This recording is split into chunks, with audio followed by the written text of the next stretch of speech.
Subscribe now and press the bell icon. Never miss an update. Hello दोस्तों, मैं एनटीआर शर्मा फिर से आप लोगों का एनटीआर मैथ्स की यूट्यूब चैनल पर स्वागत करता हूं। इससे पिछले वीडियो में हम लोगों ने प्रश्नावली 3.1 देखा था। आज हम लोग प्रश्नावली 3.2 देखेंगे। ठीक है, तो इस चैप्टर को सॉल्व करने से पहले इसका जो बेसिक जानकारी है उसे हम लोग कवर अप करेंगे। तो चलिए शुरू करते हैं। देखिए, इस चैप्टर में जो हमें पढ़ना है दो चर वाले रैखिक समीकरण के बारे में। और दो चर वाले रैखिक समीकरण का तीन कंडीशन में हम लोग उसको सॉल्व करते हैं। एक कंडीशन होता है जिसमें प्रतिच्छेदित करके क्या करता है, हमें आंसर प्रदान करता है। और आंसर एक ऐसा होता है आपका अद्वितीय आंसर होता है जिसे हम लोग बनाते हैं और एग्जाम में ज़्यादातर ये पूछा जाता है। ठीक है, अद्वितीय हल होता है। जैसे मान लीजिए आप यहाँ पे कि आपको ना दो रैखिक समीकरण दे रखे हैं दो चर वाले, जिसमें कि आपका a1, b1 और c1 कोई वेरिएबल है आपका, यानी रियल नंबर है। और x और y क्या आपका यहाँ पे वेरिएबल है। x एंड y जो है आपका, ये आपका यहाँ पे वेरिएबल है। जबकि a1, b1, c1 और a2, b2, c2 ये सारे के सारे क्या है आपके, a1, b1 और c1, a2, b2, c2 ये सारे क्या है, वास्तविक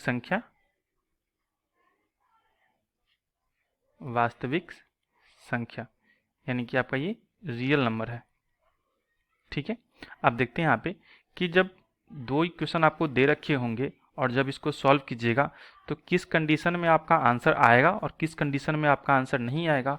और एक और कंडीशन होता है जिसमें आंसर कुछ भी हो सकता है। ठीक है, हर किसी का अलग अलग आंसर हो सकता है। तो पहला देखते हैं कि जब ग्राफ, ये देखिएगा ग्राफ जो इससे पहले पिछले वीडियो हम लोग ने पढ़ चुका है, तो उसमें आप देखिएगा कि जब किसी दो इक्वेशन का आप ग्राफ खींचते हो तो आपको ये तीन कंडीशन ही आ सकता है। या तो वो प्रतिच्छेदित करते होंगे, यानी कि इंटरसेक्ट कहीं पे एक जगह पे इंटरसेक्ट करते होंगे, या फिर वो इंटरसेक्ट नहीं करते होंगे, पैरेलल चला जाता है, या फिर क्या होता है कि एक दूसरे पे ओवरराइड हो जाता है। ठीक है, यानी कि संपाती होता है, एक दूसरे पे ओवरराइड हो जाता है। तो इस कंडीशन को देखिए कि हम लोग इतना किए बिना ही कैसे पता कर सकते हैं कि किस इक्वेशन का आप आंसर निकाल सकते हो, कौन सा इक्वेशन का अनंत हल हो सकता है और कौन सा इक्वेशन का हल नहीं हो सकता है। ठीक है, ये सारी चीज़ें हमें इसमें पढ़ना होगा। तो एग्जाम में ऐसे क्वेश्चन अक्सर पूछे जाते हैं कि आपको दो इक्वेशन दे देगा और पूछेगा कि इसका हल कैसा होगा, कि संपाती होगा या फिर ये समांतर है या फिर ये प्रतिच्छेदित रेखाएं कहलाएगी, या फिर ऐसे पूछ लेगा कि इसका अद्वितीय हल होगा, अनगिनत हल होगा या फिर कोई हल नहीं होगा। तो देखिए यहाँ पे जब आपका प्रतिच्छेदित होता है, यानी कि ये देखिए ये जो आपका प्रतिच्छेदित का है ये आपका पहला है दे रखा है ग्राफ। जब ये कटेगा, यानी जब इसका ग्राफ खींचेगा तो कहीं ना कहीं एक पॉइंट पे आपका इंटरसेक्ट करेगा। इसका मतलब होता है कि आपका अद्वितीय हल होता है, यानी कि x का भी एक हल होगा और y का भी एक हल होगा। ठीक है, इसका कहने का मतलब ये हुआ कि अगर इस क्वेश्चन को जब प्रतिच्छेदित करता होगा तो किसी से भी आप सॉल्व करवा लो, उसका आंसर क्या होगा, यूनिक आएगा। ठीक है, यानी सबका आंसर सेम टू सेम ही आएगा।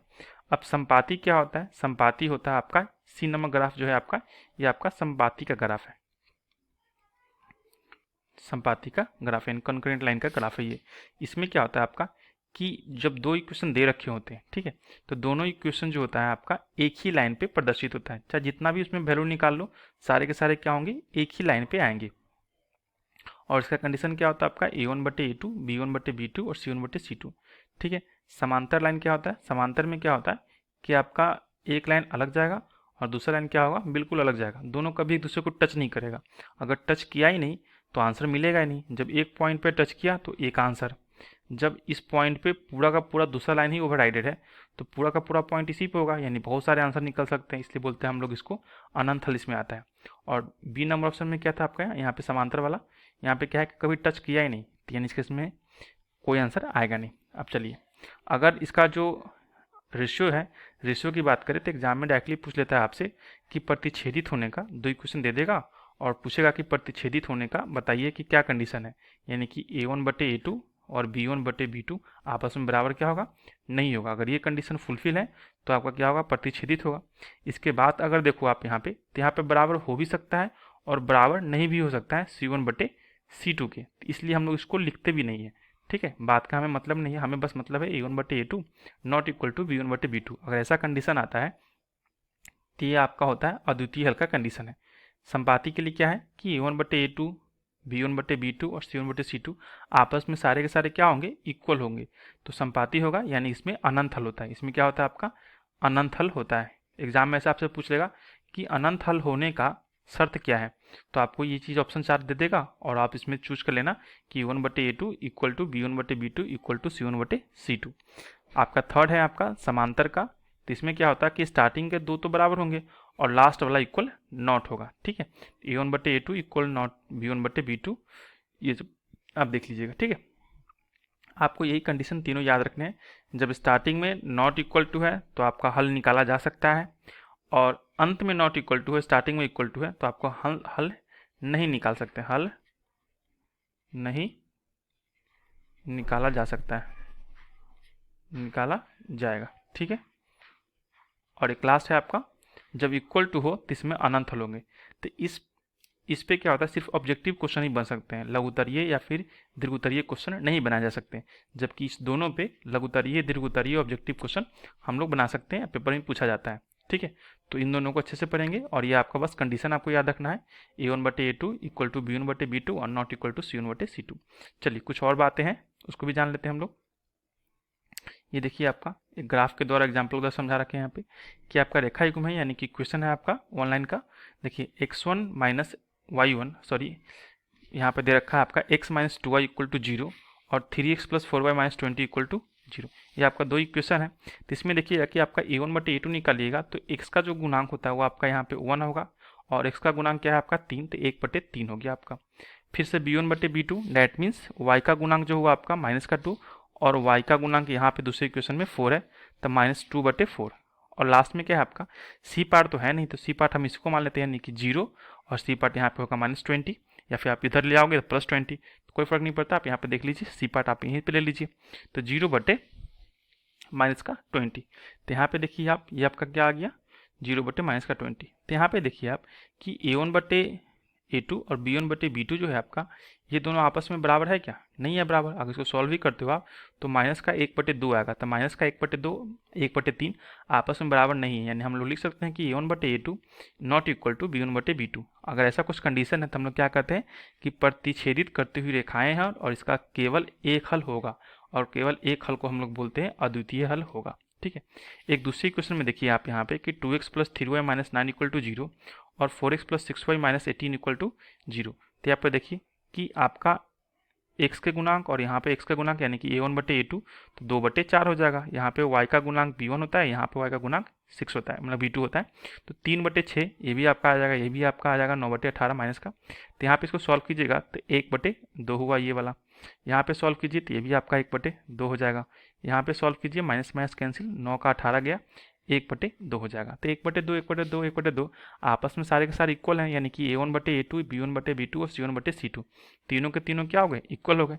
तो ऐसे कंडीशन में क्या कहेंगे, समपाती रेखाएं हैं, यानी कि एक दूसरे पे क्या है, ये ओवर राइडेड है, ठीक है, एक दूसरे पे ओवर राइडेड है, यानी बहुत सारे बिंदु इसमें टच कर रहे होंगे, टच कर रहे होंगे, टच कर रहे होंगे ऐसे, तो यानी कि अपरिमित रूप से अनेक हल होंगे, यानी कि इसमें बहुत सारे हल होंगे, ठीक है। अब एक लास्ट क्वेश्चन देखते हैं यहाँ पे, मतलब कि एग्जांपल कि x plus 2y minus 4 equal to 0, 2x plus 4y minus में 12। तो यहाँ पे देखिए कि x का जो गुणांक होगा यहाँ पे 1 होगा, तो 1/2, 2/4 और माइनस का 4/12। तो इसको सॉल्व कर लीजिए, यहाँ पे सॉल्व कीजिएगा तो ये भी आपका 1/2 ही आने वाला है, यहाँ पे सॉल्व कीजिएगा तो ये आपका 1/3 आएगा, माइनस माइनस कैंसिल, तो 1/2 बराबर है आपका 1/2, तो यानी A1/A2 बराबर है B1/B2, जबकि 1/3 तो बराबर नहीं है, that means not equal to C1/C2। तो ये कंडीशन किसका था, आपका समांतर रेखा की थी कि एक रेखा ऐसे गया और दूसरी रेखा ऐसे गया, तो आपस में कभी टच किया ही नहीं, तो जब तक टच नहीं करेगा कोई आंसर निकलेगा नहीं, तो यानी कि कोई हल नहीं होगा, ठीक है। तो ये तीनों कंडीशन आप समझ ली। एक और चीज़ इस एक्सरसाइज में पूछेगा कि संगत और संगत के बारे में, ठीक है, उसे भी देख लेते हैं हम लोग। देखिए एक रैखिक समीकरण युग्म जिसका कोई हल नहीं होता है, जिसका कोई हल नहीं होता, तो जब तक हल है तो उसका अलग बात है, लेकिन जब कोई हल होगा ही नहीं तो ऐसे रैखिक समीकरण को क्या कहेंगे, हम लोग बोलेंगे असंगत, यानी इनकॉन्सिस्टेंट, ठीक है, इनकॉन्सिस्टेंट युग्म कहलाता है। एक रैखिक समीकरण जिसका हल होता है उस रैखिक समीकरण को क्या कहेंगे, हम लोग बोलेंगे कंसिस्टेंट, ठीक है, कंसिस्टेंट युग्म कहलाता है। तो इसका भी कुछ कंडीशन यहाँ पे देख लीजिए कि रेखाएं एक बिंदु पर प्रतिच्छेदित कर सकती हैं, इस स्थिति में समीकरण क्या होगा, अद्वितीय हल होगा। याद रखिएगा कि जब रेखाएं एक दूसरे को प्रतिच्छेदित करेंगे तो अद्वितीय हल, रेखाएं अगर समांतर होगी इस तरह से तो क्या होगा, आपका कोई हल नहीं होगा। और संपाती होगी, यानी कि एक ही पे दूसरा वाला ओवरराइडेड होगा इसी पे, तो क्या होगा आपका अनेक हल होगा। बस इतना आपको याद रखना है। तो इस चीज़ में हम लोग क्या समझे कि जब हल कोई हो, जब जब कोई हल होगा आपका तो क्या कहलाएगा संगत, जिसका हल होता है तो क्या कहलाएगा संगत, चाहे एक हल हो या फिर अनेक हल हो। और जिसका हल कोई नहीं कहलाएगा वो क्या कहलाएगा आपका असंगत। डैट मीन्स अगर कहें कि आपका प्रतिच्छेदित कर रहा है तो इसका हल कैसा है, संगत है या फिर असंगत युग्म है, तो हम लोग बोलेंगे ये आपका संगत युग्म है। ठीक है, इसमें देखिए इसमें भी तो आपका अनेक हल होने वाला है, तो ये भी क्या होगा आपका, ये भी आपका हो जाएगा संगत युग्म। ठीक है, जबकि इसमें कोई हल है ही नहीं, ये दूसरी वाला जो है समांतर रेखा का, इसमें कोई हल नहीं होगा, तो ये आपका क्या होगा असंगत हो जाएगा। बस आपको इतना ध्यान रखना है कि अगर हल हुआ, एक हल हो या फिर अनेक हल हो तो आपका संगत, अगर हल एक भी नहीं निकला तो आपका असंगत। ठीक है, अब हम लोग चलते हैं एक्सरसाइज की ओर। एक्सरसाइज में देखिएगा यहाँ पे कि पहला क्वेश्चन आपको दे रखा है कि निम्न समस्याओं में रैखिक समीकरणों के युग्म बनाइए और उनके ग्राफीय विधि से हल कीजिए, यानी फिर से हमें ग्राफ के द्वारा हल करना है। देखिए तो क्वेश्चन आपका क्या दे रखा है, पहले हम लोग इक्वेशन प्राप्त कर लेते हैं। तो कक्षा 10 के 10 विद्यार्थी, यानी कक्षा 10 में जो है आपका 10 विद्यार्थी है, यानी कि टोटल मिला के कितने विद्यार्थी हैं आपके 10 की ने एक गणित की पहली प्रतियोगिता में भाग लिया यदि लड़कियों की संख्या लड़कों की संख्या से 4 अधिक है, यानी लड़कियों की भी संख्या है और लड़कों की संख्या है। तो हम लोग क्या मानते हैं कि लड़की लड़का दोनों को मान लेते हैं। तो मान लिया हम लोग कि यहाँ पे लड़का है, लड़का को मान लिया हम लोग x और लड़की को मान लेते हैं हम लोग y। ठीक है, तो अगर लड़का लड़की दोनों को मिला दिया जाए तो 10 विद्यार्थी होंगे, है ना, क्योंकि टोटल 10 विद्यार्थी हैं। तो यानी कि x और प्लस का y इक्वल टू कितना हो जाएगा 10, और इसे हम लोग मान लेते हैं समीकरण 1। ठीक है, और दूसरे कंडीशन में चलते हैं कि यदि लड़कियों की संख्या लड़कों की संख्या से 4 अधिक है, लड़कों की संख्या से कितनी है, लड़कियां 4 अधिक है, यानी x का जो वैल्यू होगा, यानी लड़का जो है ना, ये आपका 4 इससे क्या है कम है। अगर ये आपका 4 ज़्यादा है तो हम 4 इधर ज़्यादा कर देंगे तो क्या होगा आपस में बराबर होगा। आपको पिछली वीडियो में बता दिए थे कि जब ऐसा कुछ देता है कि गुना का हो या फिर 4 अधिक है तो क्या करते हैं, बिल्कुल अपोजिट काम कर लेते हैं। ठीक है, जैसे हम लोग यहाँ पे फिर से समझ लेते हैं आपका कि अगर लड़कियाँ y है, लड़का आपका x है, तो इस कंडीशन में क्या कहा गया है कि लड़कियों की संख्या लड़कों की संख्या से 4 अधिक है, यानी ये जो है आपका ये 4 अधिक है। ठीक है, इससे क्या है ये 4 अधिक है। ठीक है, अगर हम बैलेंस करना चाहें तो हम लोग क्या करेंगे, इस 4 को हम लोग इसको उठा के यहाँ पर दे देंगे, तब आपस में इक्वल हो जाएगा। तो इसलिए हम लोग यहाँ पे ऐसा लिख दिए हैं। ठीक है, इक्वेशन इसको 2 मान लेते हैं हम लोग यहाँ पे। अब इन दोनों इक्वेशन की मदद से हम लोग छोटा सा ग्राफ तैयार करते हैं। ठीक है, यानी वैल्यू, अब इसमें क्या होता है कि आप एक वैल्यू तो खुद से ले सकते हो और दूसरा वैल्यू इक्वेशन की मदद से हमें प्राप्त हो जाएगी। ठीक है, तो यहाँ पे देखते हैं हम लोग कि मिनिमम आपको 2 वैल्यू लेने होंगे, आप मैक्सिमम जितना में हो उतना ले लो। तो क्या करते हैं हम लोग 2 वैल्यू लेके सॉल्व करते हैं। ठीक है, इसका भी हम लोग 2 वैल्यू ले लेते हैं।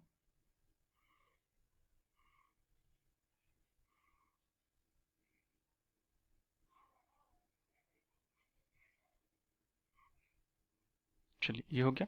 अब इसमें आप बताइए क्या वैल्यू इसको पुट कीजिएगा। अगर यहाँ पे आप x का मान निकालो तो x इक्वल टू लिख सकते हो 10 माइनस का y, यानी कि अगर x का मान निकालना होगा तो आपको y का मान खुद से कुछ ना कुछ डालना पड़ेगा। तो मैं क्या करता हूँ यहाँ पे कि अगर y का मान मैं यहाँ पे अगर 5 डाल दूँ, y का मान मैं अगर यहाँ पे 5 डाल दूँ तो x का मान क्या आपको आ जाएगा, x का मान आपको यहाँ पर 5 ही आएगा। ठीक है, क्योंकि 5 यहाँ पर रखेंगे तो 10 में से 5 गया, 5 बचेगा। अगर मैं यहाँ पे रख दूँ y का मान 6, y का मान 6 रख दूँ तो आपका x का मान क्या आ जाएगा, यहाँ पे 4 आ जाएगा। ठीक है, अब यहाँ पे देखते हैं हम लोग, अगर यहाँ पे आप देखिए कि अगर x का मान कितना रखिएगा आप, अगर x का मान अगर आप यहाँ पे 2 रखते हो, ठीक है, तो y का मान क्या आ जाएगा 6 आ जाएगा। अगर x का मान यहाँ पे अगर आप देखो कितना रखोगे, जो आपका मन मर्जी रख लीजिए। अगर यहाँ पे हम लोग रखते हैं 1, x का मान 1 तो y का मान क्या आ जाएगा आपको 5 आ जाएगा। ठीक है, अब इन्हीं दोनों ग्राफ को हम लोग यहाँ पे पुट करके सॉल्व करते हैं। अब इसका हम लोग क्या करते हैं, एक ग्राफ ड्रॉ करते हैं और ग्राफ पे इन दोनों इक्वेशन को क्या करते हैं रिप्रेजेंट करते हैं और उसके बाद इसका हल निकालेंगे। ठीक है, चलिए शुरू करते हैं ग्राफ बनाना। देखिए इसका ग्राफ जो है हम लोग तैयार कर लिए हैं, अब बस इसका वैल्यू पुट करना है। ठीक है, ये आपका जो होता है एक्स एक्सिस होता है यहाँ पे एक्स एक्सिस, और ये आपका इधर जो होता है आपका निगेटिव का होता है एक्स एक्सिस, यानी कि एक्स डैश।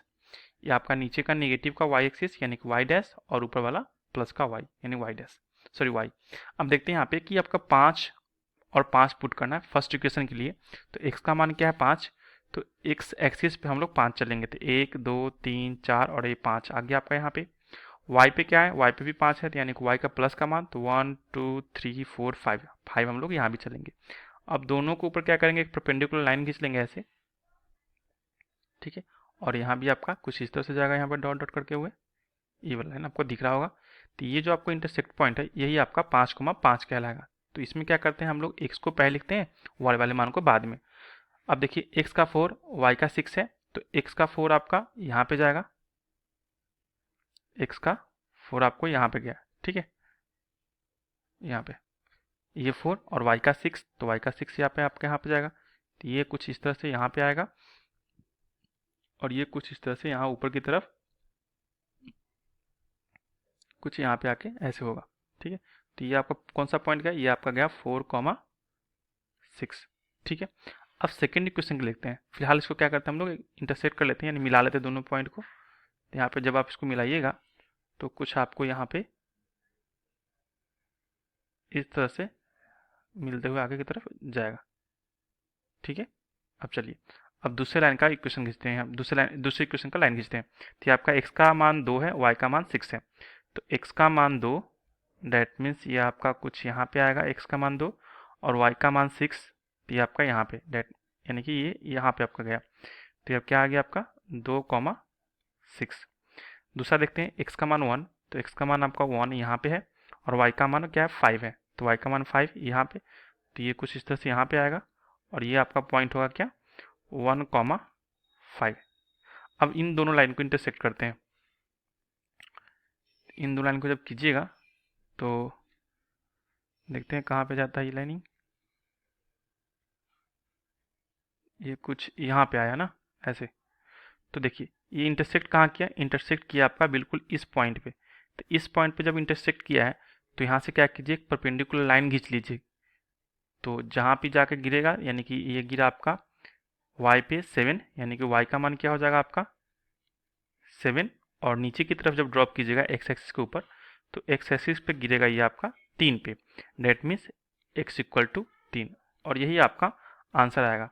तो y का मान जो 7 आया, तो y किसको माने थे हम लोग, लड़की को माने थे, तो y लड़की, यानी लड़की की संख्या क्या हो गई 7, और x माने थे लड़का को, यानी लड़का का मान हो गया आपका, लड़की का संख्या ये आपका 3, और यही इसका आंसर आया, ठीक है। नेक्स्ट क्वेश्चन देखते हैं। नेक्स्ट क्वेश्चन में देखिए, नेक्स्ट क्वेश्चन में कहा है आपसे कि 5 पेंसिल तथा 7 कलमों का मूल्य जो है आपका 50 रुपीज़ है, जबकि 7 पेंसिल और 5 कलमों का मूल्य 46 रुपये है। तो एक पेंसिल का मूल्य बताना है आपको, ठीक है। तो पेंसिल को मान लेते हैं हम लोग x, जो आपका पेंसिल है, पेंसिल का मूल्य जो है आपका ये मान लेते हैं हम लोग x रुपया, ठीक है। जबकि कलम है आपका, कलम का मूल्य यानी एक कलम का मूल्य ये हम मान लेते हैं आपका y रुपया, सॉरी y रुपया। तो 5 पेंसिल, यानी एक पेंसिल का दाम अगर x रुपया है तो 5 पेंसिल का दाम कितना हो जाएगा 5x, और 7 कलम, तो एक कलम का दाम अगर y रुपया है तो 7 कलम का दाम क्या होगा 7y, और इन दोनों के लिए कितना रुपये पेड होता है 50 रुपये, यानी इन दोनों को जब ऐड कीजिएगा तो आपको 50 रुपये देना पड़ेगा। ये आपका फर्स्ट इक्वेशन हो गया, ठीक है। सेकेंड इक्वेशन की बात करें तो सेकेंड इक्वेशन में क्या कहा है कि 7 पेंसिल, यानी कि एक पेंसिल के लिए आपको x रुपया, और 7 पेंसिल है यानी कि 7x रुपया। 5 कलम, यानी कि एक कलम के लिए y रुपया, और 5 कलम के लिए क्या हो जाएगा आपका 5y, ठीक है। और इन दोनों के लिए कितना पेड करना पड़ रहा है मुझे, इन दोनों के लिए हमें 46 रुपये पेड करने पड़ रहे हैं। तो यहाँ पे 46 डाल दीजिएगा और ये आपका इक्वेशन नंबर 2 हो जाएगा। अब इस इक्वेशन से आप x का मान निकाल लो, तो आप यहाँ पर सॉल्व कीजिएगा तो 5x इक्वल टू 50 माइनस में 7y हो जाएगा। डेट मीन्स x का मान क्या आ जाएगा आपका 50 माइनस में 7y और डिवाइड बाई 5।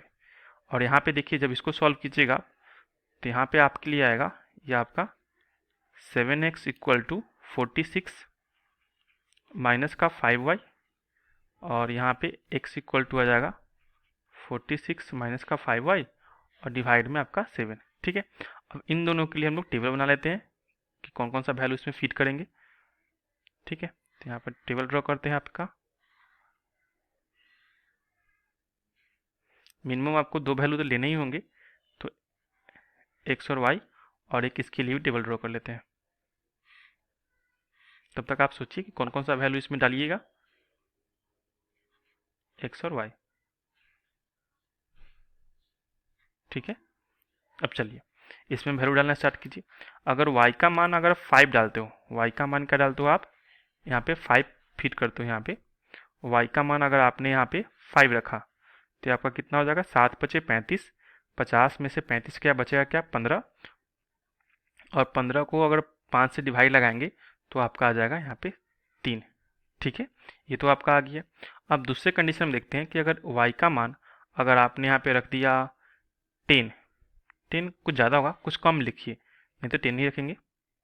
इसमें अब क्या कीजिए कि y का मान जो है आप यहाँ पे 10 फिट कर सकते हैं या फिर 0 फिट कर सकते हैं। ठीक है, तो मैं क्या करता हूँ यहाँ पे 0 फिट कर देता हूँ। अगर y का मान मैंने यहाँ पे 0 फिट कर दिया, y का मान अगर 0, तो 7 गुने 0 ये 0 हो जाएगा, और 50 में से 0 गया तो 50, 50 से जब 5 का डिवाइड लगाएंगे तो x का मान क्या आएगा, आपका 10 आएगा। ये तो हो गया।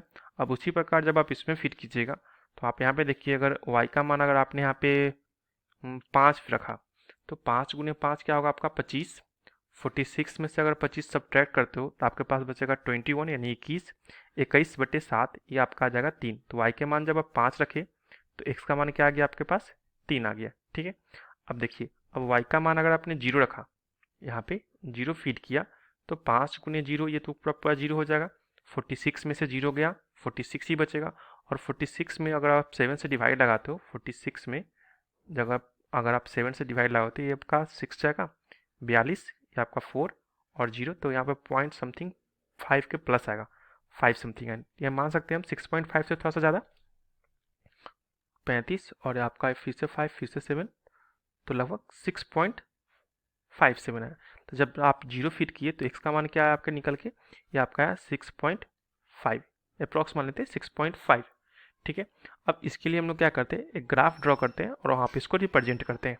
ओके, अब यहाँ पे जो आपका फर्स्ट इक्वेशन दे रखा है, ये ग्राफ हमारा रेडी हो चुका है। यहाँ पे ये वाला आपका एक्स एक्स यानी कि एक्स एक्सिस है पॉजिटिव में, और ये आपका निगेटिव का है एक्स एक्सिस यानी कि एक्स डैश आप लिख सकते हो इसे। ऊपर वाला आपका वाई पॉजिटिव और नीचे वाला आपका वाई निगेटिव। ओके, अब यहाँ पे देखिए जो आपका फर्स्ट इक्वेशन का वैल्यू दे रखा है, एक्स का मान 3, वाई का मान 5, तो एक्स का मान 3 तो आपका यहाँ पे दिख रहा है आपको, वाई का मान 5 आपको यहाँ पे दिख रहा है। डेट मीन्स ये आपका यहाँ पे और ये नीचे की तरफ आएगा, तो एक पॉइंट तो आपका यहाँ पे हो गया 3,5। ठीक है, और दूसरा आपका x का मान 10, तो x का मान 10 आपको यहाँ पे दिख रहा है, और y का मान 0 यानी ऊपर ने जाके इसी लाइन पे रहेगा, इसी लाइन पे ये चीज़ यहाँ पे आएगा, तो आपका ये पॉइंट यहाँ पे आएगा क्या, 10,0। तो इन दोनों को मिलाते हुए एक हम लोग लाइन ड्रॉ कर लेते हैं यहाँ से, इस तरह से कुछ जाएगा ये लाइन आपका।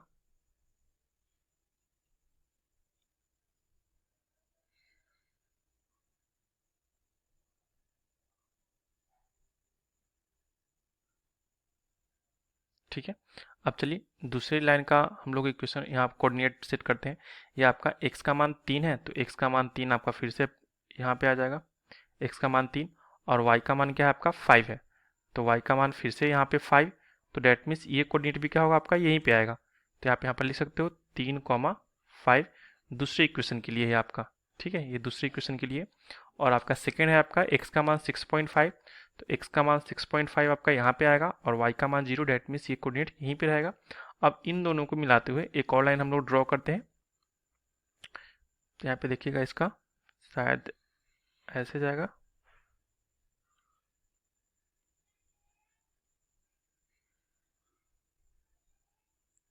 ठीक है, तो आप देखिए क्या कि ये दोनों की दोनों लाइनें जो है आपकी एक ही कोऑर्डिनेट से होकर गुजर रहा है, और उसका वैल्यू क्या है आपका 3,5। तो 3 जो है आपका x के लिए है, तो आप लिख दीजिए कि x के लिए क्या है आपका 3, और y जो है आपका यहाँ पे y जो है आपका y के लिए जो है आपका ये आपका 5 है। तो x के लिए हम लोगों ने क्या माना था, x के लिए हम लोगों ने माना था ऊपर x के लिए पेंसिल, और y जो है आपका पेन के लिए था। तो x जो है आपका पेंसिल है, तो पेंसिल जो होगी पेंसिल की संख्या, ठीक है, ये आपका हो जाएगा पेंसिल जो है सॉरी संख्या नहीं, पेंसिल जो आपका 3 रुपये प्रति पेंसिल होगा, और कलम जो होगा आपका कलम ये आपका 5 रुपये प्रति कलम होगा, ठीक है, प्रति पेंसिल, एक पेंसिल का दाम, और ये आपका कलम होगा, ठीक है। और यही आपका आंसर आएगा 3 और 5। अब नेक्स्ट क्वेश्चन की तरफ चलते हैं हम लोग। नेक्स्ट क्वेश्चन जो है आपका, इसमें कहा है कि अनुपातों A1 A2 B1 B2 C1 C2 की तुलना कर ज्ञात कीजिए कि निम्न समीकरण युग्म द्वारा निरूपित रेखाएं जो है एक बिंदु पर प्रतिच्छेदित करती हैं या फिर समांतर है या फिर समपाती है। मैंने आपको बता रखा था कि अगर इक्वेशन को आप मान लो, एक को मैं करके दिखाता हूँ कि आपका A1 x होता है, B1 y होता है, और एक आपका प्लस का C1 इक्वल टू 0 होता है, ठीक है। दूसरा होता है आपका इक्वेशन A2 x प्लस में B2 y और प्लस में C2 इक्वल टू 0 होता है।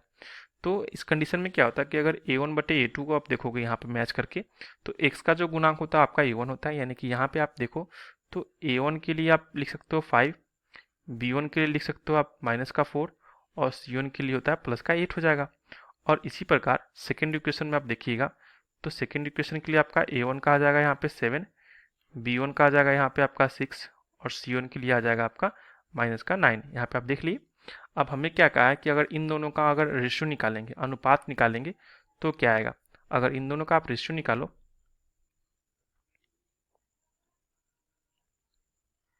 यहाँ पे लिखे हम लोग कि A1 बटे, सॉरी आपका A2 है, ये आपका B2 है, और ये आपका C2 है, क्योंकि सेकेंड इक्वेशन का था। तो A1 बटे A2, B1 बटे B2 और C1 बटे C2 निकालते हैं हम लोग। तो A1 के लिए क्या है आपका 5 बटे 7, B1 के लिए क्या है -4 बटे 6, और C1 के लिए क्या है आपका 8 बटे 9। तो क्या आपस में इक्वल है? ये तो नहीं इक्वल है आपका, और ये भी आपस में इक्वल, ये आपस में इक्वल है, ठीक है। इसको जब कैलकुलेट, सॉरी ये भी इक्वल नहीं है क्योंकि माइनस नहीं है।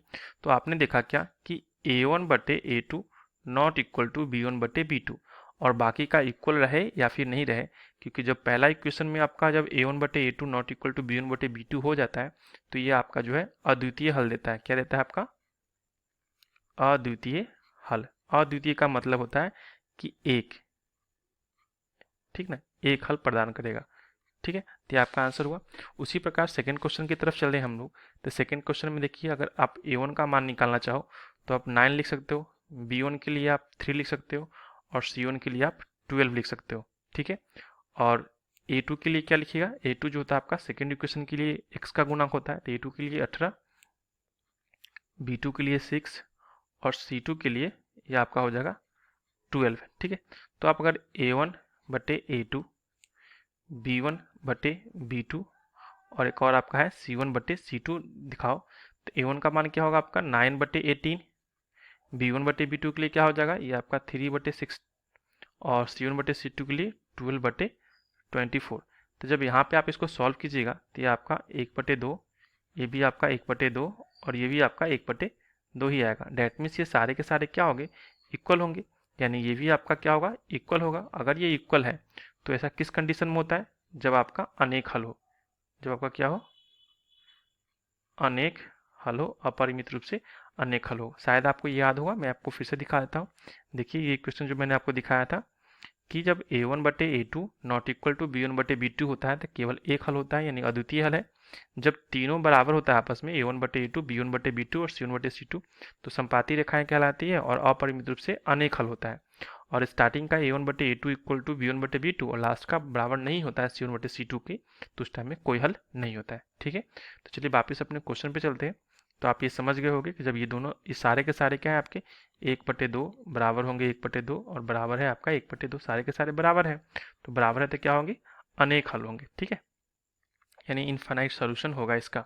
अब थर्ड क्वेश्चन की तरफ चलते हैं। थर्ड क्वेश्चन देखिए आप यहाँ पे, जब यहाँ पे आप देखिएगा तो A1 का मान आपका क्या आएगा? A1 का मान 6, B1 का मान क्या आएगा? -3, और C1 का मान आएगा आपका 10।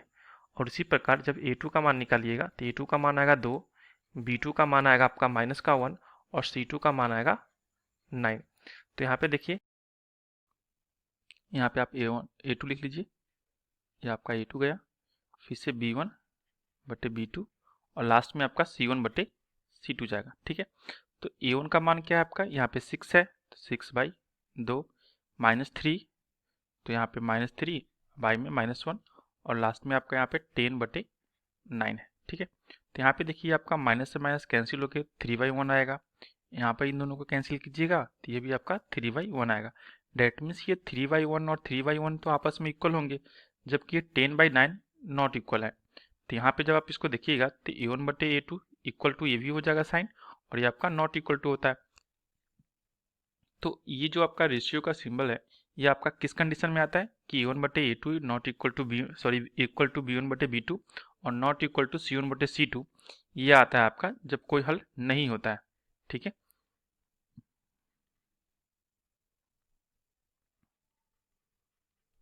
समांतर रेखा में होता है ऐसा समांतर रेखा का, और इसका हल क्या होता है, हल नहीं निकाला जा सकता है, हल नहीं निकाला जा सकता है। ठीक है, चलिए अब नेक्स्ट क्वेश्चन देखते हैं। नेक्स्ट क्वेश्चन देखिए, यहाँ पे कहा है कि अनुपातों A1/A2 B1/B2 और C1/C2 की तुलना ज्ञात कीजिए कि निम्न रैखिक समीकरण के युग्म संगत है या फिर असंगत है। तो मैंने कहा था कि जब संगत होता है तो उसका हल क्या होता है या फिर एक हल हो या फिर अनेक हल हो, हल बस होना चाहिए। अगर असंगत है तो उसका हल संभव नहीं है, यानी हल नहीं होता आपका। ठीक है, तो यहाँ पे देखिए आप कि अगर यहाँ पे आप इसको सॉल्व कीजिएगा तो ऐसे कर सकते हैं हम लोग कि A1 का जो मान है यहाँ पे 3 है, B1 का मान क्या है आपका 2 और C1 का मान 5। उसी प्रकार इस इक्वेशन में देखिए तो A2 का मान क्या है आपका, ये आपका 2 हो जाएगा, B2 का मान क्या हो जाएगा -3, और लास्ट में जो आपका C2 बचा ये आपका 7 लिख सकते हो। ठीक है, तो जब इसका रेशियो निकालिएगा यानी कि A1/A2 का, B1/B2 का और C1/C2 के लिए, तो A1 के लिए देखिएगा तो आपका 3/2 आएगा, B1/B2 के लिए देखिएगा तो 2/-3 आएगा, और C1/C2 के लिए देखिएगा तो 5/7 आएगा। तो देखिए 3/2 और 2/3 ये तो आपस में इक्वल नहीं है, और इधर भी आपका इक्वल नहीं है। तो बस आपको एक देखना था फर्स्ट A1/A2 और B1/B2 के लिए। तो जब ये आपका इक्वल नहीं है यानी कि इसका क्या है, अद्वितीय हल होगा। ठीक है, अद्वितीय हल। अगर इसका हल है यानी क्या है, ये आपका संगत युग्म है। ठीक है, क्या होगा आपका, ये संगत युग्म होगा। ठीक है, तो ये आपका संगत युग्म कहलाएगा। ये बाद वाला जो है जब आपका स्टार्टिंग में नॉट इक्वल टू होता है तो बाद वाला इक्वल टू हो या फिर नॉट इक्वल टू हो कोई फर्क नहीं पड़ता है। ठीक है, और ये क्या होगा आपका संगत युग्म। अब दूसरे में चेक करते हैं यहाँ पे कि दूसरा इक्वेशन जो दे रखा है इसमें आप देखिए कि A1 का मान क्या है आपका 2, B1 का मान क्या है -3 और C1 का मान है आपका 8। उसी प्रकार A2 का मान हो जाएगा आपका 4, B2 का मान हो जाएगा आपका -6 और C2 का मान हो जाएगा 9। ठीक है, तो जब आप यहाँ पर निकालिएगा कि A1/A2, B1/B2 और C1/C2, तो यहाँ पे देखिए कि आपका 2/4 आएगा, B1/B2 के लिए -3/-6 आएगा, और ये आपका लास्ट में आएगा 8/9। तो इन दोनों को सॉल्व कीजिएगा तो आपका 1/2 आने वाला है, यहाँ पे माइनस माइनस कैंसिल, और इसको सॉल्व कीजिएगा ये भी आपका 1/2 आएगा और लास्ट का नहीं आएगा। तो स्टार्टिंग में क्या होगा कि 1/2 बराबर है आपका 1/2 और लास्ट में क्या होगा नॉट इक्वल टू है। ठीक है, तो जब A1/A2 इक्वल टू और B1/B2 not equal to C1/C2 को होगा, यानी ये क्या होगा आपका, ये समांतर रेखा का होगा, यानी इसमें हल नहीं होंगे। ठीक है, हल नहीं होगा, और जब हल नहीं होगा तो ये क्या होगा आपका, ये असंगत कहलाएगा। जब हल नहीं होता तो क्या कहलाता है, असंगत युग्म कहलाता है ये। ठीक है, तो आपका आंसर क्या जाएगा, असंगत युग्म जाएगा आंसर। अब चलिए नेक्स्ट क्वेश्चन देखते हैं हम लोग। नेक्स्ट क्वेश्चन जो है आपका इसमें यहाँ पे देखिए ये भी बिल्कुल उसी का पार्ट है। तो A1 बराबर क्या होगा आपका 2, B1 का मान हो जाएगा -3 और C1 के लिए आप लिख सकते हो 8, और यहाँ पे देखिए कि आपका A2 4, B2 -6 और C2 ये आपका 9 गया। जब इसे आप सॉल्व कीजिएगा, सॉरी ये क्वेश्चन ना इधर करवा दिया मैंने, ठीक है, शायद यही क्वेश्चन है, ये वाला जो क्वेश्चन है आपका 2 नंबर की क्वेश्चन है, यानी ये क्वेश्चन हो चुका है असंगत युग्म के लिए। ठीक है, असंगत युग्म के लिए क्वेश्चन हो चुका है पीछे। चलिए नेक्स्ट क्वेश्चन देखते हैं। नेक्स्ट क्वेश्चन देखिए इस क्वेश्चन को। इस क्वेश्चन में क्या कीजिएगा कि या तो आप A1 के लिए 3/2 ले लो, B1 के लिए 5/3 ले लो, या फिर आप क्या करो कि पहले इसका लघुत्तम निकाल लीजिए। ठीक है, तो लघुत्तम वाला जो केस होता है वो थोड़ा इजी आएगा समझ में आपको, तो मैं वही करके दिखाता हूँ आपको। तो 2 और 3 का एलसीएम क्या आएगा, ये आपका 6 आएगा फर्स्ट इक्वेशन के लिए, तो यहाँ पे 6 डाल दीजिए, ये आपका 3 तिहाई 9x हो जाएगा यहाँ पे, और प्लस में 5 दूनी 10y, और इक्वल टू में 7 का 7 जो का त्यों रहेगा। अब ये आपका क्या आएगा यहाँ पे, ये आपका 9x प्लस में 10y और इक्वल टू ये 7×6 = 42। इसे मान लो आप इक्वेशन फर्स्ट। और सेकेंड में जो आपको ये आपको ज्यों का त्यों लिख लीजिए यहाँ पे कि 9x माइनस में 10y इक्वल टू 14। ठीक है, ये आप इक्वेशन सेकेंड का सेकेंड रहेगा। अब देखिए इसमें जो आपका वैल्यू दे रखा है A1 का, A2 का और जो भी आपका दे रखा है, देखिए A1 के लिए क्या होगा, फर्स्ट इक्वेशन से आप देखो यहाँ पे 9, B1 के लिए 10 और C1 के लिए आपका आएगा 42। जबकि A2 के लिए क्या आएगा आपका इस इक्वेशन में, देखिए A2 के लिए भी 9, B2 के लिए क्या आएगा माइनस का 10, यहाँ पे माइनस लगा हुआ है तो माइनस का 10, और C2 के लिए आपका आएगा ये 14। ठीक है, अब A1/A2, B1/B2 और C1/C2 निकालिएगा, तो यहाँ पे देखिए 9/9, 10/-10 और 42/14 आएगा। ये सारे के सारे जब कैंसिल होंगे तो एक ये कैंसिल होंगे, तो माइनस का 1 और ये कैंसिल होगा तो 3, तो आपस में कोई भी बराबर नहीं है। A1 नॉट इक्वल टू -1 और नॉट इक्वल टू 3। तो आपको बस फर्स्ट का टर्म देखना था कि अगर ये आपस में इक्वल नहीं है तो आगे का देखिए ना देखिए कोई फर्क नहीं पड़ता। तो आपको जैसे यहाँ पे दिया कि A1/A2 not equal to B1/B2 है, तो आपका काम इतने से ही हो गया कि क्या होगा, ये इसका एक अद्वितीय हल होगा। क्या होगा आपका, ये अद्वितीय हल होगा। इसका रेखा जो होगा एक दूसरे को प्रतिच्छेदित करता होगा, और जब ऐसा केस आता है तो ये क्या होता है आपका संगत युग्म होता है, संगत युग्म होगा। ठीक है, इतना समझ गए। अब चलिए नेक्स्ट क्वेश्चन की तरफ बढ़ते हैं हम लोग। नेक्स्ट क्वेश्चन जो है आपका यहाँ पे, इसमें कहा है आपसे कि 5x माइनस में 3y इक्वल टू 11 और माइनस का 10x प्लस में 6y इक्वल टू माइनस का 12।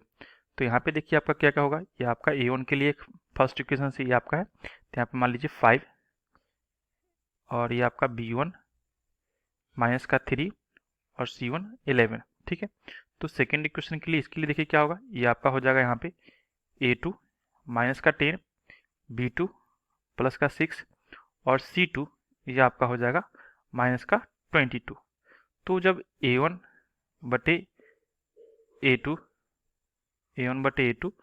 B1/B2 और C1/C2 को निकालिएगा, तो ये आपका 5/-10 माइनस का 3 डिवाइड बाई 6 और ये 11 डिवाइड बाई माइनस का 22 जाएगा। तो यहाँ पे जब कैंसिल आउट कीजिएगा ये, तो ये आपका आएगा माइनस का 1/2। इसे कैंसिल आउट कीजिएगा तो ये भी आपका माइनस का 1/2 आएगा, 2 टाइम्स में कैंसिल होगा। और यहाँ भी देखिए ये भी आपका 2 टाइम्स में कैंसिल होगा, और यहाँ पे भी आएगा आपका माइनस का 1/2। इसका मतलब ये हुआ कि आपस में सारे के सारे क्या है, इक्वल है। माइनस का 1/2 इक्वल टू माइनस का 1/2, यानी कि ये भी आपका क्या होगा, इक्वल होगा इसका रेशियो। अगर ये इक्वल होता है तो आप जानते हो कि जब इक्वल होता है तो क्या होता है, अनंत हल होते हैं, अनंत हल होता है नहीं होगा। और अनंत हल होगा यानी कि हल तो होगा, एक हो या फिर अधिक हो, तो हल हुआ यानी क्या होगा, ये संगत युग्म कहलाएगा। ठीक है, जब हल होता है यानी किसी इक्वेशन का सॉल्यूशन आपको प्राप्त हो, एक हो प्राप्त या फिर इससे एक से अनेक हो, तो क्या कहलाएगा, आपका संगत युग्म कहलाएगा, अदरवाइज असंगत। तो यहाँ पे क्या कहलाएगा, संगत युग्म। अब नेक्स्ट क्वेश्चन देखते हैं। नेक्स्ट क्वेश्चन भी कुछ इसी तरह से है, तो इसमें भी आप क्या कीजिए, ये आपका डिवीजन दे रखा है यानी फ्रैक्शन टाइप का दे रखा है यहाँ पे, तो क्या करो पहले आप इसका एलसीएम करके भिन्न का जोड़ निकाल लीजिए। तो एलसीएम निकालिएगा तो आपका आएगा यहाँ पे 3, ये 3 आया तो यहाँ पे 4x प्लस में ये आपका 3 दूनी 6y और 8 का 8, यानी कि आपका 4x प्लस में 6y और इक्वल टू R3 24। यहाँ पे क्या आएगा आपका, ये आपका तो 2x plus 3y equal to 12 का 12 रहेगा। ये आपका इक्वेशन 2 है और एक इक्वेशन 1 हो गया। ठीक है, अब यहाँ पे आप मान निकालो A1/A2 का। तो यहाँ पे निकालिएगा तो इसके लिए आप देखिए कि A1 का मान आपका क्या आएगा, A1 के लिए आपका आएगा 4 और B1 के लिए 6 और C1 के लिए आपका आएगा 24। जबकि यहाँ पे देखिए तो A2 के लिए आपका 2, B2 के लिए आपका 3 और C2 के लिए 12। तो जब आप निकालिएगा कि A1 बटे A2, B1 बटे B2 और C1 बटे C2, तो A1 के लिए क्या है आपका यहाँ पे 4 है और डिवाइड में A2 के लिए 2, B1 के लिए आपका यहाँ पे 6 है और B2 के लिए 3, C1 के लिए आपका 24 हो गया जबकि C2 के लिए 12। जब यहाँ पे इसको कैंसिल कीजिएगा तो ये आपका 2 आएगा, ये भी कैंसिल कीजिएगा ये भी आपका 2 आएगा, इसे भी कैंसिल कीजिएगा ये भी आपका 2 आएगा। डेट मीन्स ये क्या हो गया कि सारे के सारे क्या हुआ आपका इक्वल है, ये सारे के सारे क्या हुए इक्वल है। तो जब इक्वल होगा तो यानी कि ये रेशियो भी आपका इक्वल होगा, और जब इक्वल होता है तब जानते हो कि अनेक हल होता है, अनेक हल होता है। और जब अनेक हल होता है यानी कि हल तो आ गया आपका, यानी क्या है आपका संगत युग्म होगा। ठीक है, अब चलिए नेक्स्ट क्वेश्चन देखते हैं हम लोग। नेक्स्ट क्वेश्चन में कहा है आपसे कि निम्न रैखिक समीकरणों के युग्म में से कौन से युग्म संगत है और असंगत है। यदि संगत है तो आपको ग्राफीय विधि से इसको हल करना है, और अगर असंगत है तो कुछ नहीं करना, आपको छोड़ देना है। ठीक है, तो संगत में दो कंडीशन आते हैं, एक तो आपका एक हल होता है और दूसरा में आपको अनेक हल होता है। ठीक है, तो यहाँ पे चेक करते हैं आपका, अगर ये आपका x plus Y equal to 5 और 2x plus 2y equal to 10 है, तो आप यहाँ पे देखिएगा कि इसका गुणांक 1 और इसका गुणांक 2, तो 1/2, फिर से y का गुणांक 1 और यहाँ पे y का गुणांक 2, तो 1/2 ये भी हो गया। यहाँ पे c का मान 5 है और यहाँ पे c का मान क्या है आपका 10 है, तो ये आपका 10। अब इसको भी कैंसिल कीजिएगा तो आपका ये भी आपका क्या आएगा 1/2। डेट मीन्स ये सारे के सारे क्या होंगे इक्वल होंगे। अगर इक्वल हो गए तो क्या होगा आपका अनेक हल होगा। ठीक है, और अगर अनेक हल है यानी कि आपका क्या है, ये आपका संगत युग्म है। अगर संगत युग्म है तो आपको इसका ग्राफ बनाना पड़ेगा। तो समीकरण 1 का जब मान निकालिएगा, समीकरण 1 के लिए, ठीक है, तो आप देखिए यहाँ पे कि x plus Y equal to 5 दे रखा था, तो x के लिए क्या लिख सकते हो 5 माइनस का y। ठीक है, उसी प्रकार 2x plus 2y equal to 10 दे रखा है, तो यहाँ पे समीकरण 2 के लिए लिखिए, समीकरण 2 के लिए कि आपका 2x प्लस में 2y इक्वल टू 10 है। डेट मीन्स ये आपका 2x इक्वल टू क्या होगा 10 माइनस 2y, तो x के लिए क्या होगा आपका 10 माइनस का 2y और डिवाइड में ये 2 गया। ठीक है, तो इन दोनों के लिए दो दो मान हम लोग निकाल लेते हैं, इसके लिए टेबल तैयार कर लेते हैं हम लोग।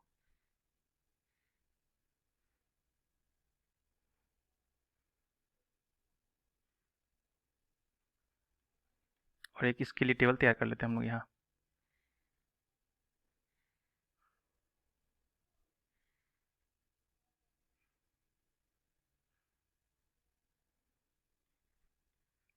चलिए अब इसमें क्या करते हैं हम लोग वैल्यू फिट करते हैं कि अगर x के लिए क्या फिट करेंगे यहाँ पे और y के लिए क्या, तो आप y के लिए मान रखो यहाँ पे। अगर y के लिए आप यहाँ पे 3 रखते हो तो 3 रखोगे तो 5 में से 3 गया, 2 बचेगा, यानी x का मान 2 हो जाएगा। और अगर आप y के लिए आप क्या रखो 1 रखते हो, y के लिए 1, तो 5 माइनस 1 4, यानी x का मान क्या जाएगा आपका 4 जाएगा।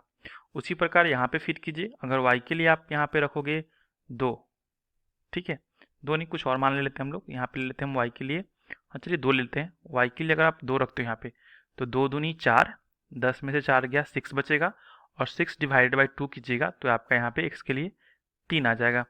अब चलिए y के लिए अगर यहाँ पे आप 0 रखते हो, y के लिए अगर आप 0 रखो यहाँ पे फिट करो, तो 0 में से 2 गुना करेंगे तो ये 0, 10 में से 0 गया 10, 10/2 ये आपका यहाँ पे 5 आएगा। ठीक है, अब इसके लिए हम लोग क्या करते हैं ग्राफ तैयार करते हैं। यहाँ पे इसका ग्राफ मैंने यहाँ पर ड्रॉ कर रखा है, ये आपका होता है x, ये आपका होता है x डैश, ऊपर वाला आपका y और नीचे आपका y डैश। ठीक है, बीच में आपका ये ओरिजिन होता है यानी 0 और 0। अब देखते हैं यहाँ पे कि जो फर्स्ट इक्वेशन के लिए x का मान क्या दे रखा है आपको 2, x का मान जब 2 दे रखा है यहाँ पे फर्स्ट इक्वेशन के लिए, तो आप यहाँ पे आइए और 1 2 काउंट करके यहाँ पे स्टेबल हो जाइए। ठीक है, और y के लिए क्या आपका 3 है, तो y के लिए 1 2 और 3, तो ये दोनों जब परपेंडिकुलर कीजिएगा तो ये आपका यहाँ पे आके मिलेगा। ठीक है, तो ये जो मिला आपका, ये मिला क्या आपका 2,3। ठीक है, अब चलिए नेक्स्ट के लिए देखते हैं 4,1। तो 4,1 कहाँ पे आपका, x के लिए 4, तो 4 आपका यहाँ पे आएगा, y के लिए 1, ये आपका यहाँ पे जाएगा। यहाँ पे कर दीजिए 4,1। इन दोनों को ड्रॉ कर लीजिए आप, एक लाइन के द्वारा दोनों बिंदुओं को मिला लेते हैं।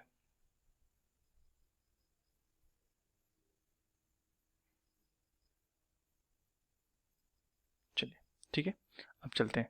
अब सेकेंड इक्वेशन के लिए देखते हैं, सेकेंड इक्वेशन के लिए क्या आपको दे रखा है। ये जो आपका इक्वेशन मैंने खींचा, ये आपका क्या है, जो आपको फर्स्ट इक्वेशन था इसी के लिए, तो ये आपका है x + y = 5। x + y = 5 first equation के लिए लाइन है। सेकेंड इक्वेशन के लिए देखिए, ये आपका 3, 2 है, तो 3 कहाँ जाएगा आपका, ये आपका 3 यहाँ पे गया x के लिए, और y के लिए 2 यहाँ पे गया। ये दोनों जब ड्रॉ कीजिएगा तो 3, 2 बिल्कुल यहाँ पे आएगा आपका, यानी इसी लाइन पे आपका एक 3, 2 आ गया।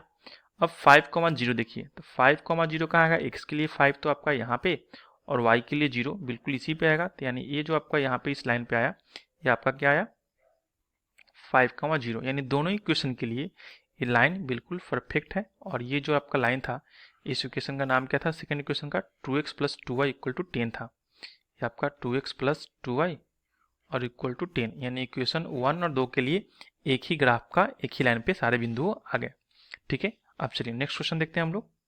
नेक्स्ट क्वेश्चन देखिए आपका, यहाँ पे अगर आप देखो तो ये आपका a1 के लिए क्या होगा 1, b1 के लिए -1 और c1 के लिए आपका 8 जाएगा। जबकि दूसरे इक्वेशन में a2 के लिए आपका 3, b2 के लिए -3 और c2 के लिए आपका 16 है। तो जब यहाँ पे निकालिएगा आप इन दोनों का रेशियो, तो यहाँ देखिए आपका a1/a2 यानी कि 1/3, b1/b2 यानी -1 और -3, और लास्ट में आपका 8/16 होगा। जब यहाँ पे इसको कैंसिल आउट कीजिएगा इन दोनों को, तो ये आपका 1/2, डेट मीन्स ये क्या आएगा, ये आपका इक्वल और यहाँ पे नॉट इक्वल। तो फर्स्ट में इक्वल, सेकेंड में नॉट इक्वल टू होता है, तो ये आपका कौन सा आएगा, ये आपका हल नहीं होता है। ठीक है, यह समांतर का आता है, समांतर रेखाएं होंगी और इसका समांतर रेखाएं होती है और इसका हल नहीं होता है, हल संभव नहीं है। और जब इसका हल संभव नहीं है तो हम लोग इसका ग्राफ बनाना भी नहीं है, और इसका लाइन जो आएगा दोनों इक्वेशन का लाइन, ये कुछ इस तरह से समांतर होगा या फिर ऐसे कुछ समांतर होगा। ठीक है, परपेंडिकुलर नहीं, ये आपका पैरेलल होता है लाइन, पैरेलल। ठीक है, यानी इसका हम लोग ग्राफ नहीं बना सकते हैं, बनाना भी नहीं है। चलिए नेक्स्ट क्वेश्चन देखते हैं। नेक्स्ट क्वेश्चन में देखिए आप यहाँ पे कि आपका a1 के लिए दे रखा है 2 हो जाएगा, और b1 के लिए 1 और c1 के लिए -6। उसी प्रकार a2 के लिए यानी सेकेंड इक्वेशन में देखिए 4, b2 के लिए सेकेंड इक्वेशन में -2 और c2 के लिए -4। अब चलिए दोनों का जब रेशियो निकालिएगा तो आपका 2/4, 1/-2 और -6/-4 आएगा। जब इन दोनों को कैंसिल आउट कीजिएगा तो आपका 1/2, ये तो आपका है ही, और ये आपका हो जाएगा 3/2, दोनों कैंसिल। तो यहाँ पे देखिए आपका 1/2 है और ये आपका -1/2 है, यानी ये आपस में क्या है, इक्वल नहीं है। जब a1/a2 not equal to b1/b2 होता है, तो इसका हल क्या है, संभव है, अद्वितीय हल होता है इसका। ठीक है, अद्वितीय हल होगा, और अद्वितीय हल का मतलब क्या है कि संगत युग्म होगा इसका, और संगत युग्म होगा तो इसको आपको ग्राफ बना के दिखाना है। तो जब ग्राफ बनाइएगा तो फर्स्ट इक्वेशन के लिए हम यहाँ पे मान निकाल लेते हैं इसका, कि फर्स्ट इक्वेशन के लिए क्या दे रखा है आपका 2x + y - 6। तो आप यहाँ पर लिख सकते हो, यहाँ पे मैं लिख देता हूँ फर्स्ट इक्वेशन के लिए कि 2x प्लस में y -6 = 0 है। इसका मतलब ये हुआ कि 2x = आप इसको उधर ले जाओगे तो 6 माइनस का y हो सकता है ये, तो x के लिए क्या आएगा, ये आपका 6 - y और डिवाइड में 2 लिख सकते हो, ये आपका फर्स्ट इक्वेशन के लिए। ठीक है, जबकि सेकेंड इक्वेशन के लिए बात करो आप यहाँ पे, तो ये आपका 4x है, तो आप यहाँ पे 4x -2y और -4 = 0 है। ठीक है, तो जब यहाँ पे ड्रॉ कीजिएगा आप 4x का वैल्यू, तो आपका ये आएगा +4 उधर जाएगा तो क्या आएगा, -4 तो +4 हो जाएगा इधर, और ये 2y, ठीक है। और x का जब मान निकालिएगा तो आपका 4 + 2y और डिवाइड बाई 4 आएगा, ठीक है। ये आपका दोनों इक्वेशन आ गए। अब दोनों इक्वेशन के लिए आप एक टेबल निकाल लीजिए।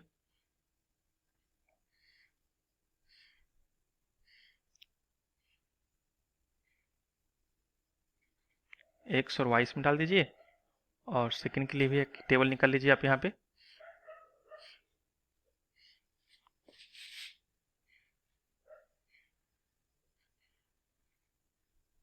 एक्स और वाई इसमें फिट कर लीजिए, ठीक है। अब इसमें हम लोग क्या करेंगे, इसका वैल्यू फिट करेंगे। जब वैल्यू डालिएगा तो अगर यहाँ पे देखिए, अगर वाई के लिए कुछ डालते हैं, जैसे कि मैंने यहाँ पे क्या डाल दिया, वाई के लिए मैंने यहाँ पे 2 डाल दिया। तो अगर वाई के लिए 2 डाले हैं तो 6 - 2 क्या होगा, 4 होगा, और 4/2 ये भी आपका 2 आ जाएगा, ठीक है। अगर वाई के लिए आपने यहाँ पे 4 डाला तो 6 - 4 2, 2 डिवाइड बाई 2 यानी आपका यहाँ पे 1 आ जाएगा। अब उसी प्रकार आप यहाँ पे देखिए कि जब आप यहाँ पे देखिएगा और y के लिए अगर आपने 2 डाला, y के लिए आपने 2 डाला तो 2 दूनी 4, 4 और 4 8 हो जाएंगे, और 8/4 करेंगे तो भी आपका क्या आएगा, 8/4, तब भी आपका 2 आने वाला है, ठीक है। अगर यहाँ पे आप डालो 4 डाल देते हैं, y के लिए क्या डालते हैं यहाँ पे 4, तो जब y के लिए 4 डालिएगा, y के लिए 4, तो 4 दूनी 8, 8 और 4 12, 12 आप 4 कीजिएगा तो आपका 3 आएगा, ठीक है। अब इसी ग्राफ को हम लोग को दिखाना है। चलिए इसका ग्राफ बना लेते हैं। अब इसका हम लोग यहाँ पे ग्राफ खींचते हैं। ये आपका x आएगा यहाँ पे, ये आपका x डैश, ऊपर वाला आपका y और ये आपका y डैश, ठीक है। हम देखिए यहाँ पे जब ऐसा कुछ है तो x का मान क्या है आपका 2, फर्स्ट इक्वेशन के लिए, तो x का मान 2 आपका यहाँ पे आएगा, y का मान भी 2 है तो y का मान भी 2 यहाँ पे आ जाएगा, ठीक है। और ये क्या होगा आपका 2,2 हो गया। अब फर्स्ट इक्वेशन के लिए देखिए दूसरा वैल्यू आपका क्या है, x का मान 1, तो x का मान 1 यहाँ पे और y का मान 4, तो y का मान 4 आपका यहाँ पे चला जाएगा, और क्या होगा आपका 1,4। अब इन दोनों को मिला लीजिए। इन दोनों को जब मिलाइएगा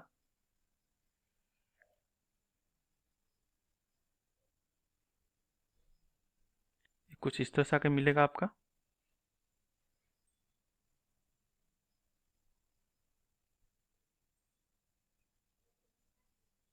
ठीक है। अब चलिए, अब सेकंड इक्वेशन के लिए हम ड्रॉ करते हैं। सेकंड इक्वेशन के लिए क्या, फिर से आपका 2,2 है, तो आप यहाँ पे 2,2 ले लीजिए। तो 2,2 कहाँ पे जाएगा आपका, यहीं पे जाएगा, तो यहाँ पे भी आपका दूसरा का हो जाएगा। अब देखिए 3,4, तो 3 आपका यहाँ पे, और y के लिए आपका 4 कहाँ पे, यहाँ पे, तो 3,4 आपका इस यहाँ पे आ जाएगा। 3,4 कहाँ पे जाएगा, यहाँ पे, इस पॉइंट पे आएगा। सॉरी ये टेबल के पॉइंट पे ही आ गया, कोई बात नहीं। हम लोग इसको क्या करते हैं, मैच कराते हैं। जब इन दोनों को मैच कराइएगा ऐसे आप, तो ये आपका इंटरसेक्ट करेगा कहाँ पे, इस पॉइंट पे आपका इंटरसेक्शन होगा। ये आपका पॉइंट यहाँ पे इंटरसेक्ट कर रहा है, ठीक है। तो ये जहाँ पे इंटरसेक्ट कर रहा है, ये आपका 2,2 पे ही इंटरसेक्ट कर रहा है आपका, तो यही लाइन जो होगा आपका, ये लाइन 2,2, तो इसमें ही क्या होगा आपका, ये x और y हो जाएगा। डेट मीन्स x के लिए आपका 2 आ जाएगा और y के लिए 2 आ जाएगा, और यही आपका आंसर होगा, ठीक है। अब चलिए नेक्स्ट क्वेश्चन देखते हैं हम लोग। देखिए नेक्स्ट क्वेश्चन फिर से आपको चेक करना है कि आपका a1 के लिए 2, b1 के लिए -2 और c1 के लिए भी -2 ही है, जबकि a2 के लिए 4, b2 के लिए -4 और c2 के लिए -5 आएगा। जब इन सब का रेशियो निकलेगा तो 2/4 -2/-4 और फिर से -2/-5, ये दोनों तो कैंसिल हो जाएंगे, ये भी कैंसिल हो जाएगा। तो आप यहाँ पे देख रहे हैं कि 2/4 equal to 2/4 not equal to आपका 2/5 है। इसका मतलब ये हुआ कि a1/a2 equal to b1/b2 not equal to c1/c2। तो ये कब कंडीशन होता है, जब आपका रेखा जो होता है समांतर केस में आता है, पैरेलल केस में आता है, तो और इसका पैरेलल केस में आएगा तो क्या होगा, हल संभव नहीं है, इसका हल निकाला नहीं जा सकता है। और जब हल संभव नहीं है और हल निकाला नहीं जा सकता। डेट मीन्स ये क्या है, आपका असंगत युग्म होगा,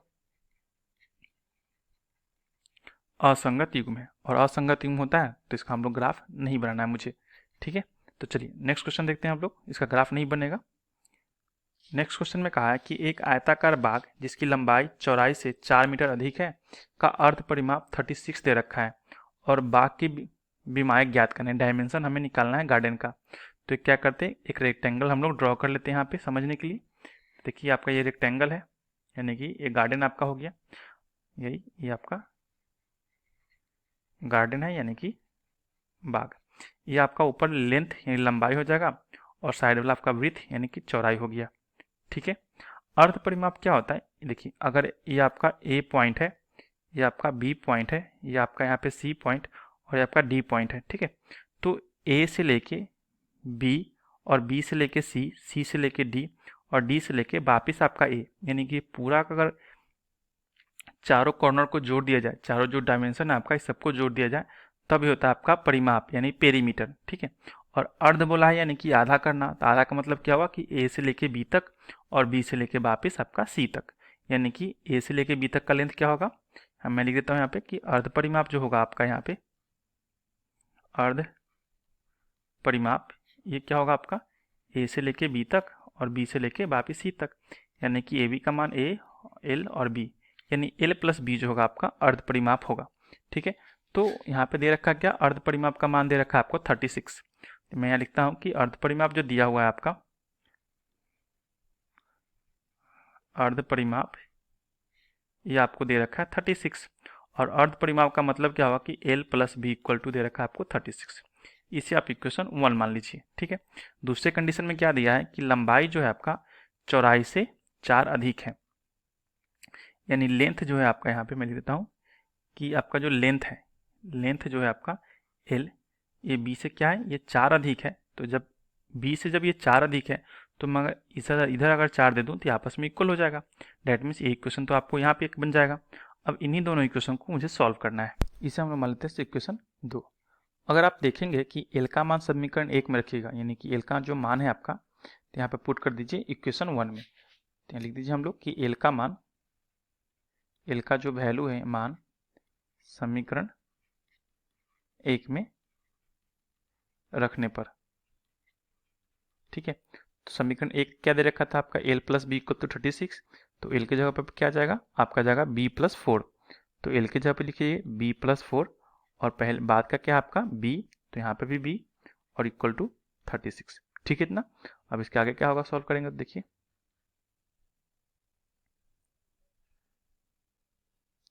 इसके आगे का सॉल्व देखिए, ये आपका b और b क्या होगा 2b 36 और ये प्लस का 4 इधर आएगा तो माइनस का 4, तो 2b इक्वल टू 32, यानी b इक्वल टू ये दोनों कैंसिल आउट हो जाएगा 16 टाइम में, यानी बेस क्या हो गया आपका 16। अब समीकरण 1 से चलते हैं या फिर 2 ले लीजिए, चलिए समीकरण 2 ले लेते हैं, समीकरण 2 से। तो समीकरण 2 में क्या दे रखा है आपका l equal to B plus 4 दे रखा है, तो l equal to B plus 4 है, तो l का मान जब निकालिएगा तो b का मान क्या दे रखा है 16 आ गया मेरा यहाँ से, तो 16 प्लस 4 क्या होगा आपका 20। डेट मीन्स ये आ गया आपका कि l 20 और b जो है आपका ये आपका 16। ठीक है, तो हमसे क्या पूछा है, हमसे पूछा है बस विमायक ज्ञात करनी है, यानी l का मान आपका आ जाएगा 20 और बेस आपका आ गया यहाँ पे 16। ठीक है, और दोनों मीटर में तो आप मीटर मीटर लगा सकते हो यहाँ पे। ठीक है, यही आया मेरा और यही आपका आंसर हुआ। चलिए अब नेक्स्ट क्वेश्चन देखते हैं हम लोग। नेक्स्ट क्वेश्चन जो आपका इसमें कहा है कि एक रैखिक समीकरण 2x plus 3y minus 8 equal to 0 दी गई है, दो चरों में एक ऐसी रैखिक समीकरण लिखिए ताकि प्राप्त युग्म का ज्यामितीय निरूपण इस तरह से हो। तो प्रतिच्छेदित रेखाएं होंगी, संपाती रेखाएं होंगी या फिर समांतर रेखाएं होंगी। ठीक है, तो इस चीज को हमको समझ के यहाँ पे हमको ड्रॉ करना है। ओके, चलिए यहाँ पे देखिए फर्स्ट इक्वेशन में आपको कहा कि प्रतिच्छेदित करती रेखाएं, तो प्रतिच्छेदित का मतलब क्या होता है कि इस तरह से क्रॉस करती होगी, जब क्रॉस करती होगी तो इसका जो रेशियो होता है वो क्या होता है आपका, ये होता है आपका a1 बटे a2 not equal to b1 बटे b2, ये होता है। हमें जो इक्वेशन दे रखा है फर्स्ट इक्वेशन, तो फर्स्ट इक्वेशन आपको दे रखा है कि 2x प्लस में 3y और माइनस का 8 इक्वल टू 0। ठीक है, तो ये जो हम लोग लिख रहे हैं ये आपका फर्स्ट के लिए है, प्रतिच्छेदित करती हुई रेखाएं के लिए। अगर हम इसमें चाहेंगे कि नॉट इक्वल टू हो तो हम लोग क्या कर सकते हैं कि A1 का जो होगा रेशियो वो A2 के साथ और B1 का रेशियो B2 के साथ इक्वल टू नहीं होना चाहिए। तो अगर यहाँ पे 2x प्लस 3y दे रखा है तो आप यहाँ पे कुछ भी ले लीजिए, जैसे हम लेते हैं कि 3x और यहाँ पे लेते हैं प्लस का 2y, ऐसे भी ले सकते हैं। और बाद का आप जो मन आप ले लीजिए, 10 लेना 10 ले लीजिए, प्लस का या फिर माइनस का, उससे कोई चेंज नहीं आता। जब आप यहाँ पे देखिएगा तो ये आपका क्या आएगा, इसका रेशियो ये आपका आएगा 2/3 और y के लिए देखिए आपका 3/2 है। ये आपस में आपका इक्वल नहीं है। अगर ये आपस में इक्वल नहीं होंगे इसका मतलब ये है कि A1/A2 और B1/B2 भी आपस में इक्वल नहीं होंगे। अब जब नहीं होंगे तो आप लिख सकते हो कि इसकी जो रेखाएं होंगी ये आपस में क्या करेंगी, प्रतिच्छेदित करती हुई होंगी, प्रतिच्छेदित। ठीक है, अब चलिए इसके अलावा और भी कुछ आप क्वेश्चन ले सकते हो, बस ये ध्यान रखना कि A1/A2 और नॉट इक्वल टू B1/B2।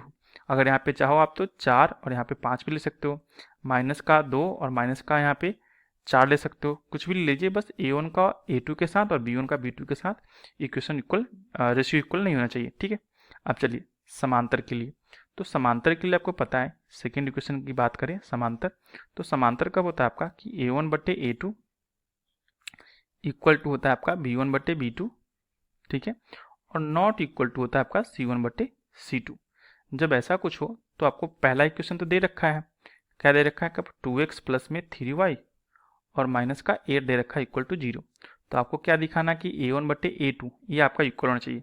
तो अगर इसके गुणज में आप यहाँ पे 2 के जगह पे 4 ले लो तो 2/4 यानी 1/2 आएगा। उसी प्रकार अगर यहाँ पे 3 है तो आपको यहाँ पे क्या लेना पड़ेगा 6, ताकि ये दोनों का रेशियो इक्वल आए।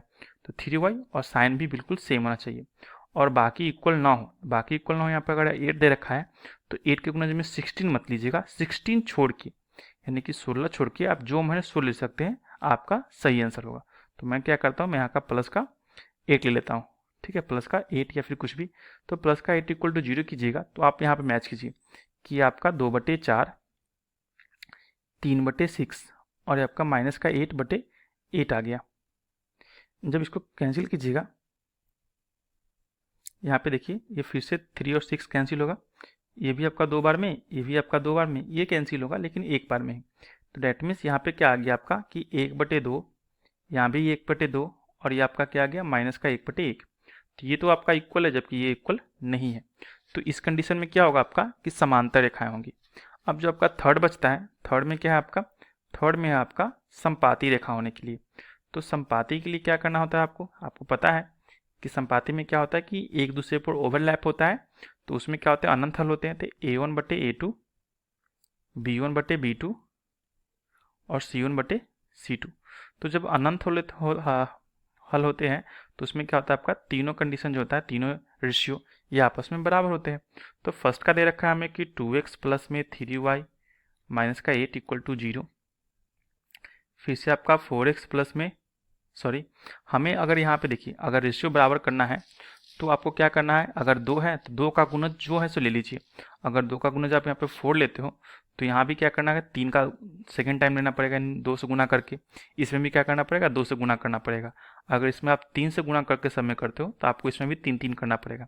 जैसे अगर मैं कहूँ कि 2 से गुना किया मैंने इसमें तो 2 दूनी 4, ये हो जाएगा आपका 3 दूनी 6 और ये 2 से गुना कीजिएगा तो माइनस का 16 इक्वल टू 0। अगर इसी इक्वेशन में आप देखो,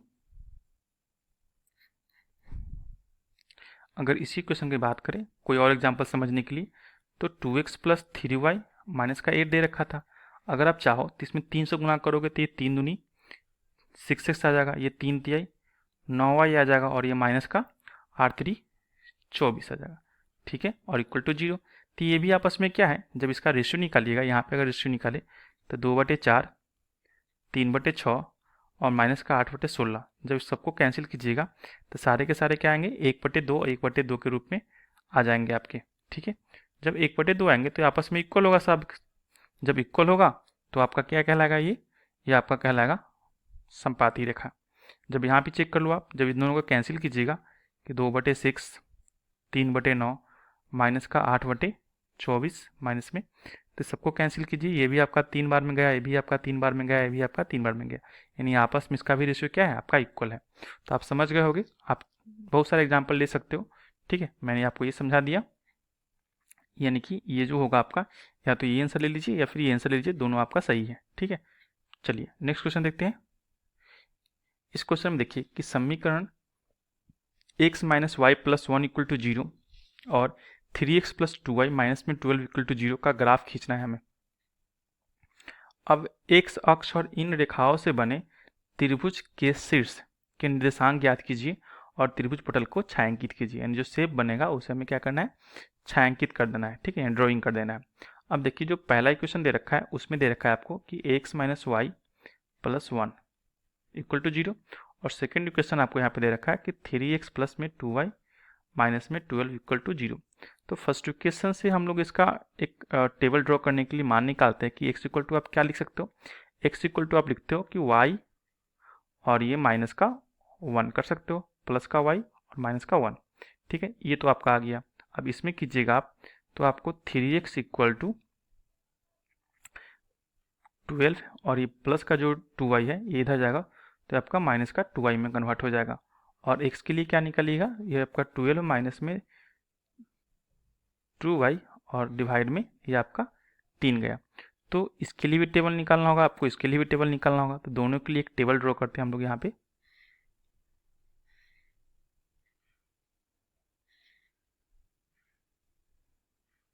यहाँ पे आपका ये x और ये y, और इसके लिए भी एक टेबल ड्रॉ करते हैं इक्वेशन 2 के लिए।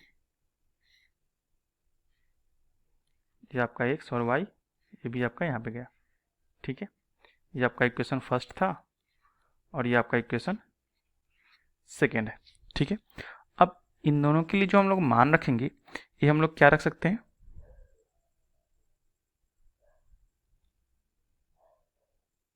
अब यहाँ पे आप सोचिए कि इसके लिए क्या पुट कीजिएगा।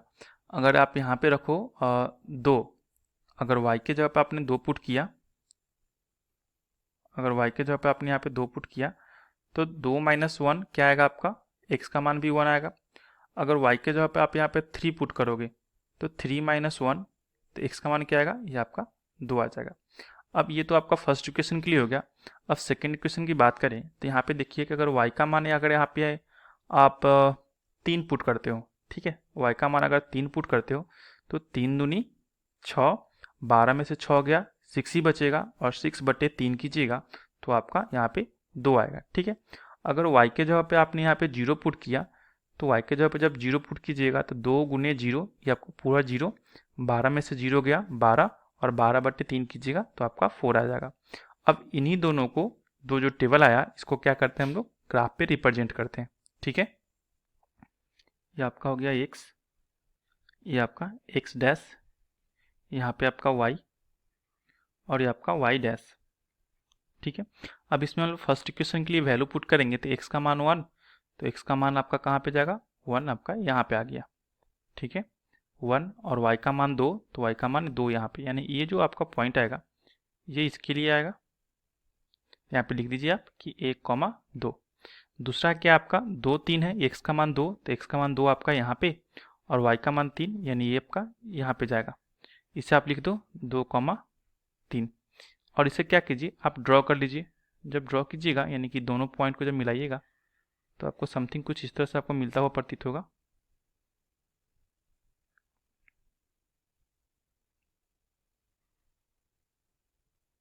ठीक है, अब देखिए ये तो आपका फर्स्ट इक्वेशन के लिए है, तो इसका नामकरण कर दीजिए। फर्स्ट इक्वेशन का क्या था, जो भी था आप यहाँ पे लिख लीजिए। क्या था आपका, x माइनस वाई प्लस 1, तो x minus Y plus 1 equal to 0 के लिए आपका ये लाइन आया। अब सेकेंड इक्वेशन लिखते हैं, यहाँ पे 2, 3 है, तो 2 और 3, तो x के लिए 2 यहाँ पे आएगा, और y के लिए 3, यानी कि यहीं पे आएगा ये। तो 2,3 भी क्या हुआ, ये सेकेंड के लिए हो गया, जबकि सेकेंड जो वैल्यू है आपका x के लिए 4, तो x के लिए 4 आपका यहाँ पे, और y के लिए 0, यानी कि यहीं पे रहेगा ये, तो ये आपका 4,0। अब इन दोनों पॉइंट को मिला लीजिए, इन दोनों पॉइंट को आप यहाँ पे ड्रॉ कर लीजिए।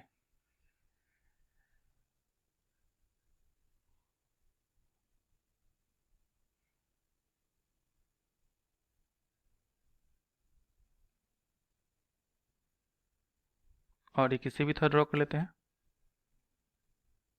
क्योंकि हमें एक्स अक्ष से टच करना होगा इसको। ठीक है, ये आपका यहाँ पे टच हो गया। ठीक है, अब हमें जो क्वेश्चन कहा था उस पर वापस चलते। देखिए, हमसे जो क्वेश्चन कहा था उसमें क्या कहा था कि ग्राफ खींचना है, उसके बाद क्या करना है कि एक्स के साथ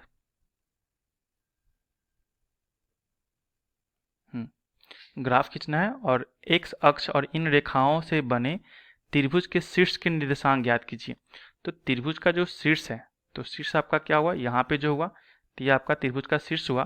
तो त्रिभुज का शीर्ष क्या हुआ, लिख दीजिए कि त्रिभुज का जो शीर्ष हुआ यानी वर्टेक्स, ये आपका है 2,3। ठीक है, जब 2,3 आया और इसका जो आधार है ये आपका एक्स अक्ष यहाँ पे है, तो इन दोनों रेखाओं से होते हुए और एक्स अक्ष के साथ जो आपका ट्रायंगल बनता है, इसको क्या करना है, हमें क्या करना है, छायांकित करना है, यानी कि देना है, ड्रॉ कर देना थोड़ा सा।